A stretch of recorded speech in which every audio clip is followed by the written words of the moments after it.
हमारे जो पुराने टॉपिक है जो मैंने बताया था बिल के बारे में, अभी हम लोग फिर से उसको रिवाइज कर लेते हैं। जैसे शांति बिल के बारे में बताया था मैंने, एमजी नरेगा के बारे में बताया था, एमजी नरेगा में जो चेंजेस हुए थे, है ना।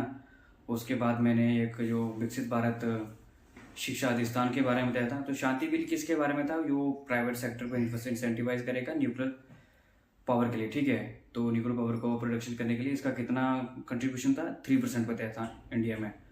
तो ये प्राइवेट सेक्टर को इंसेंटिवाइज करेगी गवर्नमेंट, ताकि इसका प्रोडक्शन करने के लिए जल्दी से जल्दी हो जाए, है ना। इसका जो विजन है 1947 का, सॉरी 2047 का, ठीक है। तो ये इसका गवर्नमेंट का विजन है वहां तक पहुंचने के लिए।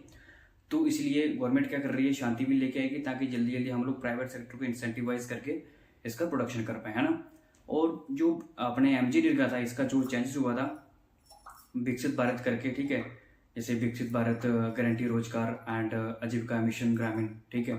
तो इसमें जो राजनीति बीच में आ रही है, पॉलिटिशियन आ रही है, उसमें हमें जाने की जरूरत नहीं, उसमें हमें घुसने की जरूरत नहीं। हमें सिर्फ एग्जामिनेशन के बारे में, मतलब एग्जाम के रिलेटेड कुछ भी जो पॉइंट होंगे वो हमें डिस्कस करने हैं, राइट। तो जैसे अभी कुछ लोग तो सोशल मीडिया बहुत सारे बोल रहे हैं कि नाम चेंज कर दिया गया, क्यों नाम चेंज कर दिया, हमें उससे कोई मतलब नहीं है ना।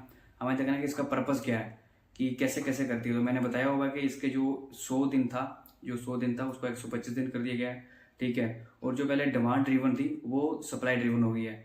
डिमांड ड्रिवन मतलब जैसे कि अभी कोई ऐसा कोई, जैसे कोई भी एडल्ट है घर का, तो उसको अगर 15 दिन काम नहीं मिलता, वो काम ढूंढ रहा था, गवर्नमेंट को अलाउंस देना पड़ता था। लेकिन अभी गवर्नमेंट अपने हिसाब से करेगी, जो सप्लाई ड्रिवन हो गया, ठीक है। उसके बाद ये तो अभी जो जैसे बोलते हैं कि इसका बेनिफिट क्या है, बेनिफिट इसलिए जैसे अभी विकसित भारत, अपने हमारे प्राइम मिनिस्टर बोलते हैं कि विकसित भारत करना है, तो कैसे मतलब एक आत्मनिर्भर बनना है, ठीक है। बोलते हैं ना कि स्वदेशी अपनाओ, तो वो एक मतलब ऐसे बोले कि जैसे गरीब है जैसे, तो गरीबी मुक्त बोल रहे हैं वो, तो गरीबी मुक्त कैसे होगी?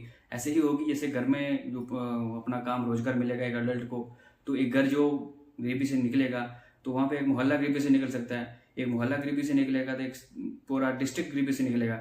अगर डिस्ट्रिक्ट निकल रहे हैं तो एक स्टेट निकल सकता है, एक स्टेट निकलेगा तो देश निकलेगा। तो ऐसे करके एक प्लान है गवर्नमेंट का करने के लिए।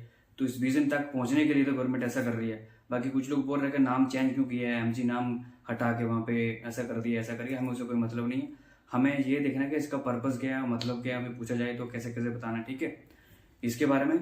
और हमारा एक बिल था जो विकसित भारत अधिष्ठान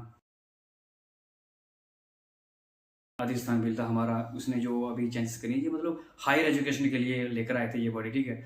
तो एग्जीक्यूटिव जो बॉडीज हैं उसको जो चेंज करेगा, तो मैंने बताया था आपको, जैसे यूजीसी है जैसे, है ना, यूनिवर्सिटीज ग्रांट्स कमीशन हो गया। उसके बाद मैंने तो नेशनल टीचर एजुकेशन के लिए बोला था मैंने, ये चेंज करेगा, है ना, ठीक है। तो all India council for technical education, ठीक है, इसके लिए मैंने बोला ये 3 बॉडीज हैं जो वो चेंज करेगा। कौन सा? विकसित भारत शिक्षा अधिष्ठान। तो बाकी अभी जो डिस्कस हुई है अभी आज के कल के आर्टिकल में, इसके बारे में अपना जो अभी गवर्नमेंट जो टेररिस्ट पॉलिसी लेके आ रही है, एंटी टेररिस्ट पॉलिसी, क्या करने के लिए एक टेम्पलेट प्रोवाइड करवाएगी ऑल स्टेट के लिए, जो भी टेरर अटैक्स होते हैं उसको मतलब रिस्पॉन्ड करने के लिए, एंड उनके रिलेटेड कोई इंसिडेंट्स होते हैं वो भी जो होगा ये रिस्पॉन्ड करेगी पॉलिसी, ठीक है। और उसके बाद अभी क्या करेगी, जैसे डिजिटल रेडिकुलेशन हो गया, हो जाते हैं। उसके बाद जो ओपन वाटर जो बोलते हैं होता है अपना, मिस यूज करता है ओपन वाटर, है ना। तो ओपन वाटर की बात करें, जैसे नेपाल का वाटर है तो वो थोड़ा सा हमें आता है इशू उसका, तो उसके बारे में बताया गया आर्टिकल में ओपन वाटर का। एंड रेडिकुलेशन जो भी होता है, आपको पता है सोशल मीडिया में बहुत सारी ऐसी इन्फॉर्मेशन फैलती हैं, तो उसकी वजह से जो भी कंट्रोल करने के लिए ये एंटी टेररिस्ट पॉलिसी लेकर आए गवर्नमेंट। तो बाकी देखते हैं अभी कल के आर्टिकल में क्या आता है। आज के आर्टिकल में यही तो गया था, और बाकी जो रिविजन था हमारा वो मैं कर लिए 3-4 टॉपिक का। तो कल मैं थोड़े से और पॉइंट लेके आऊँगा, देखूंगा कैसे कैसे क्या क्या सिस्टम है इसका, तो आगे इससे बढ़ते जाएंगे। आई होप आपको वीडियो अच्छी लगी होगी, अगर अच्छी लगी तो इसको सब्सक्राइब करिएगा, लाइक करिएगा,